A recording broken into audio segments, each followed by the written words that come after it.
Presiden Joko Widodo, Jokowi, menyatakan, kepentingan Indonesia nomor satu ketika ditanya apakah memilih AS atau China. Pernyataan itu disampaikan sang presiden dalam wawancara khusus dengan BBC di Bandara Internasional Yogyakarta baru pada tanggal 31 Januari tahun 2020. Dilansir Kamis tanggal 13 Februari tahun 2020, Presiden Jokowi mengatakan bahwa perang dagang antara AS dan China, di tengah maraknya proteksionisme, menyulitkan.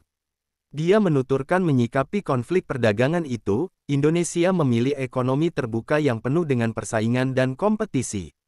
Jadi kita berharap perang dagang itu segera selesai, dan negara-negara yang senang pada proteksionisme memang harus mulai menjauh dari sana, paparnya. Jokowi kemudian disinggung bagaimana perekonomian Indonesia tergantung kepada Beijing, yang ditunjukkan dengan proyek infrastruktur yang sedang digarap. Ditanya soal itu, mantan wali kota Solo dan gubernur DKI Jakarta tersebut menjawab politik luar negeri Indonesia adalah bebas aktif. Dia menjelaskan bahwa tanah air mempunyai hubungan yang baik dengan semua negara, dan mencontohkan dengan Jepang, Arab hingga Eropa. Tidak pernah ada masalah dengan mereka, jelas bapak tiga anak itu. Dia merespons mereka terbuka dengan siapapun saat ditanya apakah memilih China atau AS. Yang paling penting buat saya national interest, kepentingan nasional harus nomor satu, tegas Presiden berusia 58 tahun tersebut.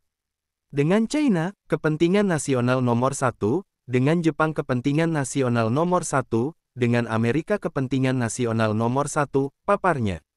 Selain mendahulukan kepentingan negara, dia juga menyebut bahwa hubungan bilateral dengan negara lain harus sama-sama menguntungkan. Lebih lanjut, Jokowi menyatakan bahwa prioritas yang dia tekankan saat ini adalah ekonomi. Namun, bukan berarti dia tidak senang dengan urusan HAM maupun lingkungan. Jokowi menyatakan, pemerintahannya baru memprioritaskan yang berkaitan dengan ekonomi karena menurutnya, rakyat perlu ekonominya sejahtera dan membutuhkan pekerjaan. Dia menuturkan dalam periode kedua pemerintahannya, pihaknya akan fokus pada pembangunan SDM. Mungkin nanti setelah lingkungan, inovasi, kemudian HAM. Kenapa tidak?